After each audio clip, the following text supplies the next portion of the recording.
this is Caleb Jones, CEO and founder of Inc. Chris Huckabee, Director of Agent Relationships with the Byrne Real Estate Group. Nice. Luis Renteria with U Mortgage. I love it.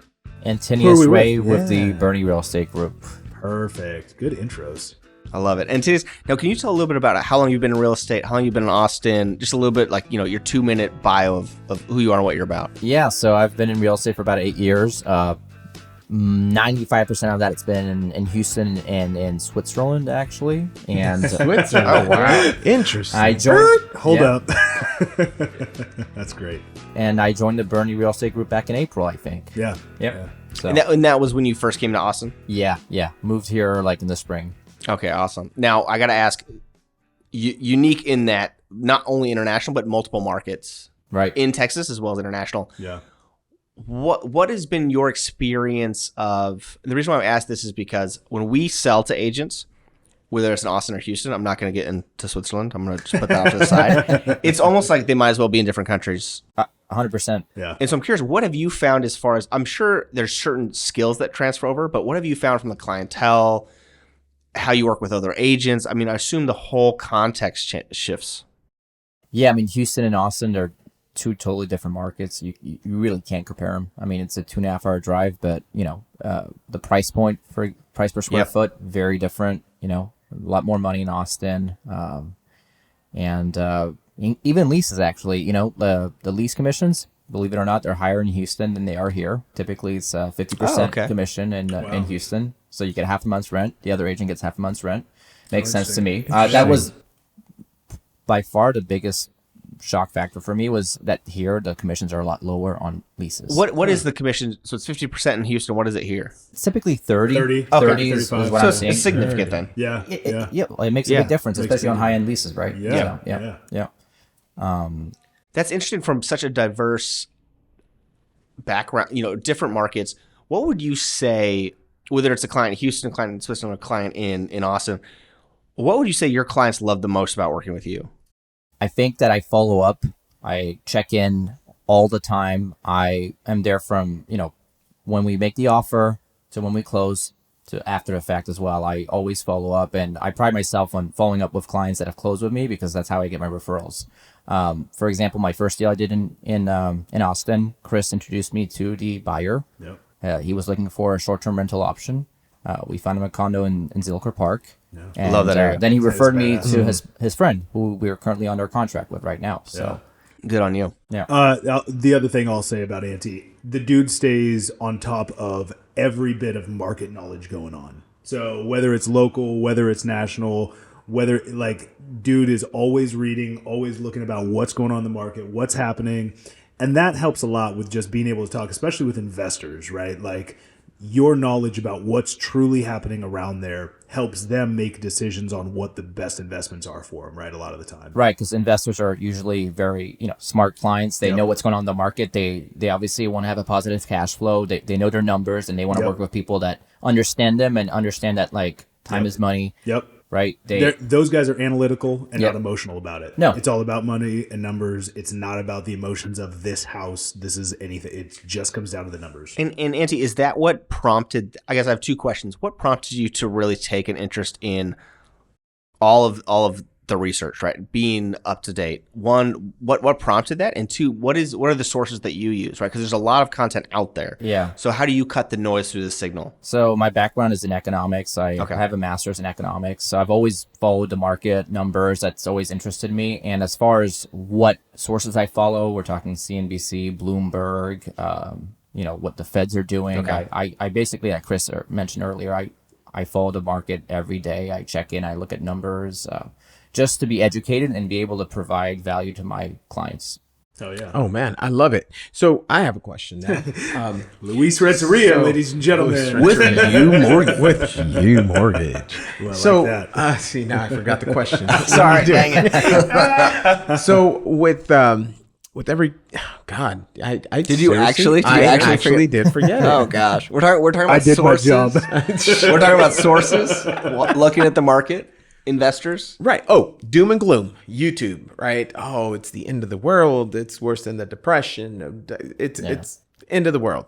Then I kind of review some of the stats, some of the charts, and it doesn't look like it's the end of the world. What are your thoughts on that? No, I agree. I mean, if you want to compare what we're in right now versus 2008, the job market's still strong, right? Where people are not getting laid off all across the board. Like in Austin, for example, there's a ton of jobs still available. Some people choose not to work right now or not as driven. So I think that's the biggest difference is like people are still finding good paying jobs, and the smart ones understand that, yes, the market's soft, but you can also, like you mentioned, negotiate prices. You can come down on prices, and that kind of helps offset the interest rates, right? You have buy down options as well, like we already discussed. Yeah. I kind of have a follow-up question on that, because Austin, and probably other markets as well, but Austin specifically, it's almost like this unique, the way I look at it, but I would love to get your perspective, is it's such an interesting microcosm in that we still really don't have inventory in a meaningful way. Right. We still have 140 people moving here every single day. But we do have interest rates rising. We do have some of these other things that, from a national perspective, that's where you're going to get these doom and gloom and whatnot. But Austin is kind of this unique little, I don't want to say bubble, because that has a different context to it. Sure. But how do you because obviously you're looking at those, when you're looking at those sources, you're getting national or broad strokes. Yeah. How do you see that versus Austin specifically? I mean, I think Austin, the home prices for the last 2 years went up crazy, right? The values just increased like crazy. And it's actually makes me feel good that we see some normalcy now. Yeah. Like the market's kind of coming down, and prices, homes aren't going to appreciate 15-20% every year anymore, which when I work with investors, I think they understand that as well. And they're like, okay, this is normal. This is what it's supposed to be. Cause they know that that's not sustainable. exactly. Pre-COVID, these kind of things weren't, happening. Even at the beginning of COVID, there was a slight dip in the market because people thought we're all going to lose our jobs. Like that's the end of the world. So I think it's important to focus on your market and be an expert, in your market 100%. and really only discuss facts with your clients, right? Not try to speculate about what's going to happen, because truly no one knows what's going to happen, right? Like we don't know what's going to happen after the midterms next year. No matter who you are, you don't know. If you did, I would like to talk to you every single night. If I did, I would probably know how to invest, and I would retire. Yes. That's perfect. I'm curious, you've mentioned investors a few times. What kind of, if you look at all of your clients, what kind of percentages, just your traditional emotional home buyer, I'm buying my home, versus an investor client?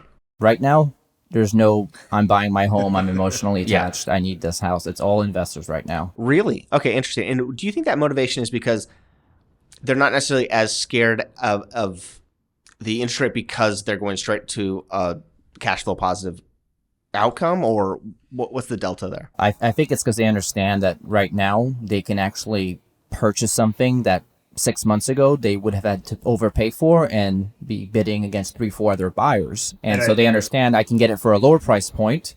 I'm going to wait for the market to come back up. This is a long-term investment for me. And the key with that is that the investors don't get emotional about the interest rates, or about the fluctuation of prices, or about this, and the other. They are always about, what are the numbers? Does this make financial sense for me? Is this a good investment? And that's where a lot of investors right now are getting back in the market going, pricing is down and it doesn't matter. And rates are up. I don't give a shit. I'll deal with 6 months. Yeah, 6 months you're going to refinance. Correct. Rates should drop. You're out and you're good. So I think that's the big, we touched on it a little bit. It was all about emotions. When you remove the emotions from it, when it's not I'm seeing all of this on the news. Fuck the news. Investors don't. Investors don't sit there and make all their decisions on the news. No. They may take that as a piece of their information, sure, just like everyone should be, and logically think through it. But they're not emotionally doing it, right? And when I was working the Houston market and I had listings there, I had a bunch of iBrokerages purchase sight on scene, right? Yeah. Over ask, quick Right. close, and now you're not seeing that anymore, right? Now you're Right. seeing the smaller investors come back, and they're going to take advantage of the market and hold on to their properties and make some money down the road. Yeah. That's what I'm seeing. No, that's awesome. What you hit on, and it touched on a few of the other interviews, but one thing that I love is telling realtor stories, because I feel like the population doesn't really understand everything that goes into that job.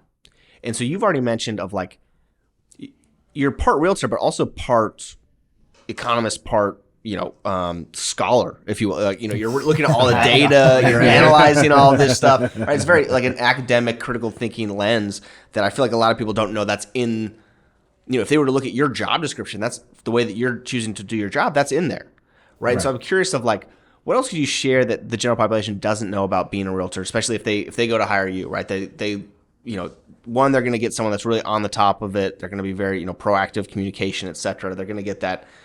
Could you share with us a story of, what's the weirdest writing an offer story that like the general population wouldn't get? Whether that's I pulled over to the side of the road at a Chick-fil-A to write my offer on my laptop, I tethered to this, or we were talking to somebody else that she had to move furniture out of the house earlier. Like, I'm curious of like I heard that. Yeah. So Mike, I don't really have crazy stories, but I did have a listing where the sellers were. I said I'd never work with them again. I sold them 2 more homes. So wait, after you said, "Hey, yes, I'm done." Yes. Okay. Because I just can't say no. Yeah. Which is good. I think it's good and bad, right? Can you share what made you quote kind of fire them? A couple of things. They believed that their hot tub was worth $10,000. Just a hot tub. They're like, just a hot tub. Hot tub. They didn't want to move it. They didn't want to move it. But what almost broke the camel's back was they refused to pay for to secure the banister, which was only going to cost $400. Like I had a bid out there, and so they don't know this, but I paid for it myself just to get the deal closed. So that's the craziest. It's not really crazy, but I like to go above and beyond. I hate not being able to close a deal. But so I think that is crazy if you think about it from other people's professions. Yeah. Right. Of like, no, I went and paid $400 out of my own pocket. Yeah. Something that is, I would say, if you were to argue, like pretty easy, but hey, it's $400. It's not safe. You should pay Especially for this. health and safety. It needs to be done. I should mention I got them the highest price per square foot in their neighborhood, by the way. Hey. Under contract in 5 days. So that's the real reason why people hire you, right? Yeah. Well, I hope so. But they had a huge. The deal was going to fall apart. The deal. They were ready to say, screw it. Let's move on. For $400. For $400. First time home sellers. I get it. It was also a first-time home buyer, so it was a lot of firsts. But yes. So to this day, no one knows. So well, now they know. Now 14 people will know. But that's interesting because there's another agent on the side of that transaction, right? So I'm curious that's a very specific situation, but I think more broadly, what would you like other agents to know about working with you? Right, because it's not necessarily adversarial, but it can be, right? It's like I'm trying to beat you, or I'm trying to one up you. I'm trying to show for my clients. Yeah. But ultimately, we do want the same outcome. So in that situation, look, we just need $400 to get this deal closed. And ultimately, you said, hey, I'm going to pull this out of my own pocket. The buyer's agent wasn't even aware of this. Like I said, I kept it to myself. Because I at the end of the day, I was like, hey, this is how much I'm going to make. Yeah. $400. It's worth it. Again, I did 2 more deals with them after. So it worked out great. Yeah. But no, I'm not one of those agents that tries to beat up the other agent. I try to work with them. I try to have a good working relationship, especially in a smaller market like Austin compared to Houston, because odds are I'm going to work with them again. And guess what? If there's multiple offers or if there's other interest, I want them to think, hey, I worked with Anti before. And I like the way he conducts himself and treats his clients and my clients. Yep. So I try to treat everyone the same and be very respectful. Awesome. So you're really taking like a long-term approach. Yep. To like, hey, we're here to serve our clients. Yep. We're here to do a job, but let's be professional. Let's be honest. Let's be on the up and up. For me, like every client, no matter if it's a renter or a $1 million buyer, I'm going to treat them the same. Because I want to work with them, or if they don't buy again from me or use me to sell, I want to be referred out by them. Right? Muhammad Ali would have been a fan. The reason I say that is because he says, if I were a waiter, I would never trust a guy who treats a waiter in a restaurant like shit. Exactly. Because if I were that waiter, he would treat me the same way. And it's just because I'm Muhammad Ali that he treats me differently. Well, I mean, I feel like we should bring up Muhammad Ali more than we do on this, as we have microphones on. I've got a good rental story for you guys. When I first joined the Byrne Real Estate Group, I had this couple. They lost their son, sadly, and they moved to Austin to be closer to their daughter who just got married, and they're retired. And they had some credit history back in the day because they had a lot of medical bills for their son, so we couldn't get them approved for any rental homes, right? But I have a friend that owns a couple of investment properties. Spoke to her. She was willing to, she saw that they had enough money to pay for at least 1 year's worth of rent. Yeah. And we were able to work a deal out off market and get the house for them. And they're eternally grateful, and they're going to be buying with me at the end of their lease. That's beautiful. Wow. Yeah. That's beautiful. That is doing the right thing for your client, right? That's Going above and beyond. finding a solution for your client. And we've actually become, I mean, there's a big age gap, but we're somewhat friends now. Like, they've invited me over. And so, you know, it's all about building relationships, in my opinion. No, but that's beautiful, because it's really like, hey, because you could have been like, hey, even how we started this interview, you're like, hey, it's really weird that rental, my rental commissions is significantly lower than in Houston. Yeah. I'm sure there's agents out there that would have been like, this makes one, I'm not going to get paid that well here. Two, I want to focus with quote unquote buyers. Sure. Yeah. But by you doing that, and you brought them a home when a lot of folks couldn't, and because of that, now they're going to buy with you again. I'm sure anyone that asks, hey, I'm moving to Austin, I need a referral. Yeah, they become raving fans. 1,000%. Yeah. They told me if their daughter hadn't bought 3 months before I met them, they would have referred me, so that makes me feel good. And I mean, to me, every renter eventually is going to become a buyer, or they know people that are going to be buying. So, 100%. Like, why ignore them just because your commission is smaller and you're not going to make as much money, right? No, that's a beautiful story. I'm going to cry right now. Dude, cheers on that note. You want a bro hug? Cheers on that note, fellas. That's beautiful. Thank you for sitting down. Appreciate it. Thank you, guys. Awesome. Love it. Let's get out of here.